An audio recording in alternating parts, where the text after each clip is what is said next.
જય શ્રી રામ બધા મિત્રો. તો મિત્રો આપણે આવી ગયા છીએ તબેલામાં.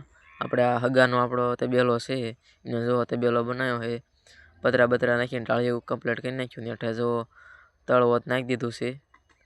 એટલે જો આમાં ગાયો બધી બાંધી દે ને આ જો પોદળા બધા તગારામાં ભરી લેવા પડે એટલે નકર આ પાછા ગાયો રહી લપસી જાય.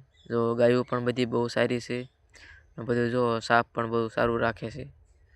તો ગાયો પણ ઘણી બધી છે અને ગાયો પણ બધી મોંઘી ને સારી છે.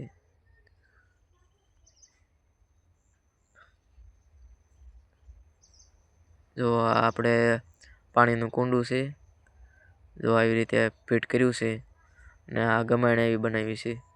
આવી રીતે બધી ગાયો ગમાણે બાંધી દે છે. જો આ રીતે બધું આ વચ્ચે જગ્યા પણ રાખી છે એટલે બંને બાજુ ગમાણમાં ગાયોને નખાય. જો આપણે આ કટિંગ કરેલું છે મશીનથી. આવડું આ મશીન છે. આ બાજુ જો બાંધેલા છે, થોડાક એ બાજુ છે. જો આવું કટિંગ કર્યું છે, ખડનું કટિંગ છે. આ બધું કટિંગ બહુ સારું કર્યું છે. જો આ બાજુ ગાયો બાંધી છે અને નાના વાછરું પણ આ બાજુ બાંધ્યા છે. તો બધી બાજુ બહુ સારું છે. હાસવણ બહુ સારી છે. આવી રીતે બનાવ્યું છે. અને આ જો ગાયોને આ દાણ ખવડાવે છે. આ 2-3 જાતનું દાણ ખવડાવે છે. આવું જો ઝીણું દાણ છે એ ખવડાવે છે.